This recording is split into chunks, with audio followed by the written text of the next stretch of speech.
السلام عليكم ورحمة الله وبركاته.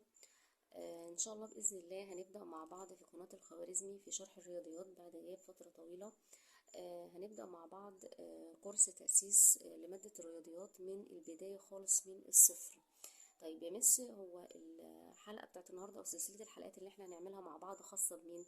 دلوقتي خاصة بالأطفال اللي هم في سن كي جي 1. طيب سن الكي جي 1 ده يا جماعة، خصوصا اللي هم بعد ما عرفوا الأرقام من 1 ل10. خلاص كده، عرفوا الأرقام من 1 لحد 10 وبيعرفوا يتملوهم كويس وبيقدروا يميزوا بين كل رقم والتاني ويتملوهم كويس. نبدأ بقى معاهم خطوات التأسيس اللي باينة قدام حضراتكم دلوقتي على الشاشة.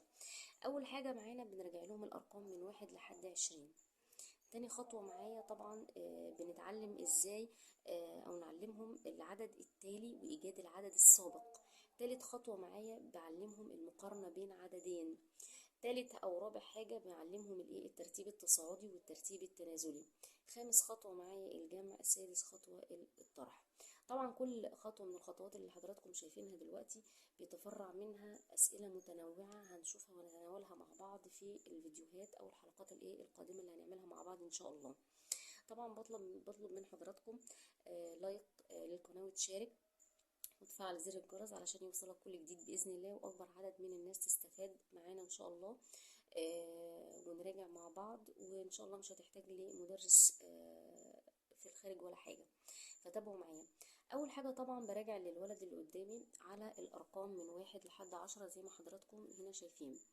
طبعا ببدا اراجعها له ازاي؟ ببدا اكتب له الارقام اللي قدامي دي في الكراسه وبعرفه 1 2 3 4 5 6 7 8 9 10. طيب انا بقولهم بسرعه لان هو عارفهم وتملاهم وراجعهم اكتر من مره. طيب بعد كده الخطوة اللي عليها الدور ازاي بعلمه العدد التالي والعدد السابق. تمام كده. طيب ايه حكايه العدد التالي والعدد السابق؟ اول حاجه هنتناول مع بعض دلوقتي العدد التالي. العدد التالي لازم افهمه يعني ايه العدد التالي، يعني عايز العدد اللي بعديه. طب هيعرفها ازاي يا مس؟ خدوا بالكم من الكلام ده يا جماعه. هيعرفها ازاي؟ انا دلوقتي لما اجي بعلمه الارقام لازم بخليه يردد الارقام بتاعتي كغنوه من 1 لحد 10 عشان ترتيب الارقام وتواليها ورا بعضها يحفظهم كويس، عشان تبقى سهلة عليه السؤال اللي هو ايجاد العدد التالي وايجاد العدد السابق. فمثلا لما بنيجي نكتب نقول له الواحد بعده هو حافظ الارقام 1 2 3 وبيرددها كاغنية كده جميلة مع مامته في البيت. فيقول لك بعد الواحد بيجي 2. طب بعد الخمسة بيجي كام؟ 6. طب بعد السبعة بيجي كام؟ 8. طب بعد العشرة بيجي كام؟ 11 وهكذا. خلاص كده. طيب افرض الولد معرفش يقولها على طول.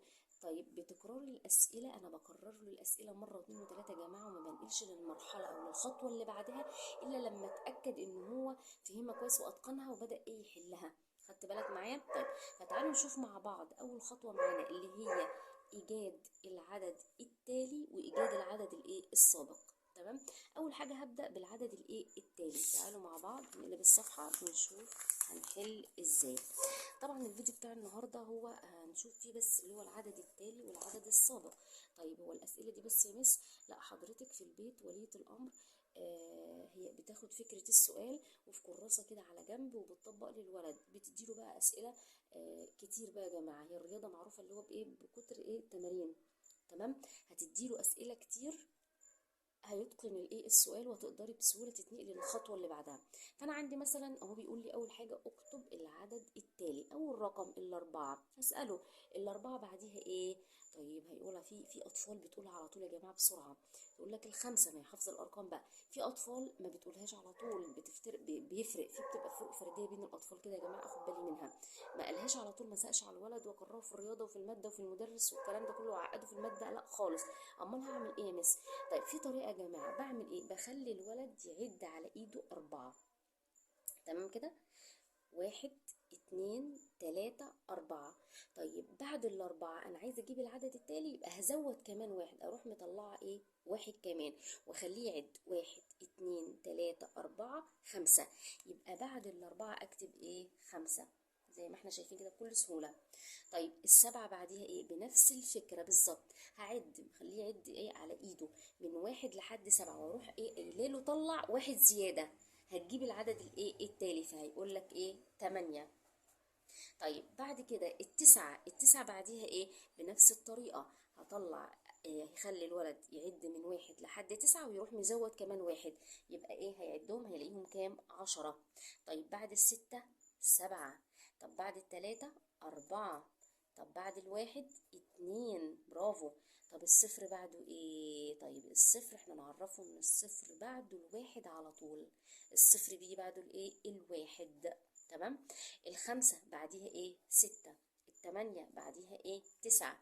ال6 بعدها 7. هتلاحظي مع تكرار الايه؟ الامثله والمثال بتتكرر يا جماعه، هتلاقيه بدا ايه؟ يلقط ويعرف وايه واحده في واحده كده، هتلاقيه اتقن السؤال. هو سؤال من الاسئله السهله جدا على فكره. تمام. هتلاقيه عرفها وايه؟ بدا يحل ان شاء الله. بعد ال7 كام؟ 8. بعد ال2 كام؟ 3، وهكذا. تمام. حضرتك مطلوب منك في البيت بعد السؤال دوت تنقلي فكرة السؤال في الكراسة، في كراسة إضافية معاكي كده في البيت، وتكتبي له أسئلة متنوعة على اكتب العدد التالي، اللي هي أول خطوة من خطوات التأسيس زي ما حضراتكم شايفين. طيب أتأكد إن هو أتقن فكرة السؤال ده يا جماعة، أتنقل على طول على العدد السابق. ما تدوش الاتنين في نفس الحصة. يعني انت اديتي له العدد التالي ولقيتيه ماشي معاكي ومية مية والواد فهم والكلام ده كله، اروح اخش له على السابق؟ لا، هيتلخبط منك. فانت ستوب كده، افصلي ما بين العدد التالي والعدد الايه؟ السابق. انت اديتي له العدد التالي في حصه، ياخد حصتين مش مشكله، ما عنديش اي مشكله خالص، اهم حاجه انه يتقن السؤال. خلي بالكم معايا. بعد كده لقيته كويس في خطوه العدد التالي، اتنقل للخطوه التاسيس اللي بعدها اللي هي اكتب العدد الايه؟ السابق. طيب موضوع العدد السابق ده بيبقى صعب على الولاد شويه، افهمها له ازاي يا مس؟ بصوا، بتفرق برضو من ولد للتاني او من بنت للتانية. ازاي؟ انا مثلا لما اجي اسال سؤال اقول لها يا حبيبتي ال5 قبلها ايه؟ في اطفال بسرعه تقول لك 4، في اطفال بتتأنى شويه تستنى شويه، اصبري عليها ما فيش اي مشكله. 5 قبلها 6. غلط.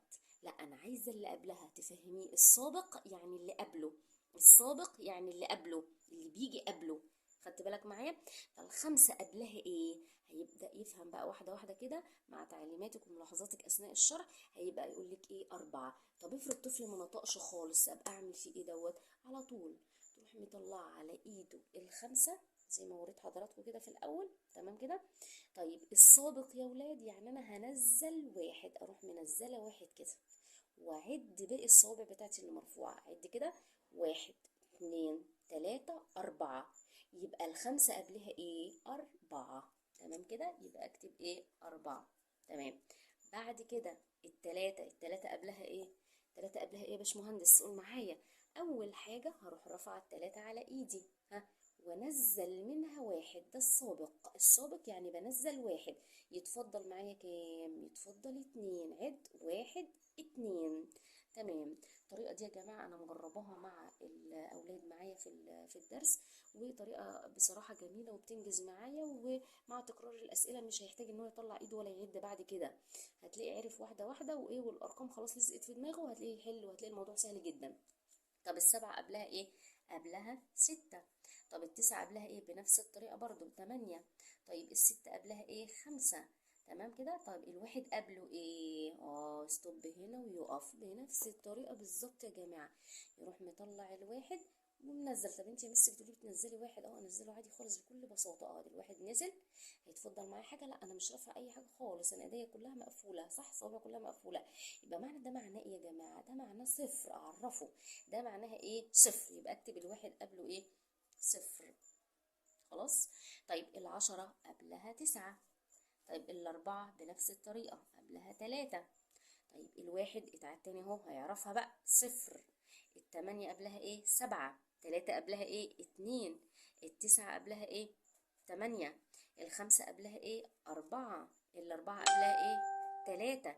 الواحد قبله ايه؟ صفر. الأسئلة بتتكرر هيعرفها حصة في حصة كده، مش مشكلة، براحتك خالص. ال9 قبلها ايه؟ 8.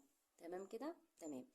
اللي عنده اي سؤال او اي استفسار يا ريت يبعت لي هو على الصفحه ان شاء الله باذن الله، او على الواتس. هسيب لكم رقم الواتس ان شاء الله في اول كومنت، وتراسلوني على الواتس. اللي عنده استفسار يسالني، وانا ان شاء الله باذن الله هرد عليه. طيب هتلاحظوا ان الشرح الدرس بيبقى صغنن جدا، بس خلي بالك كل خطوه من الخطوات دي بتاخد وقت على فكره. يعني انا ممكن ولد العدد التالي دي اعلمه له في حصتين مثلا، العدد السابق دي بتاخد وقت شوية، ما تستعجليش على الولد لان هي بتبقى صعبة شوية. فان شاء الله باذن الله تابعوني في سلسلة الحلقات القادمة ان شاء الله مع خطوات التأسيس لمادة الرياضيات.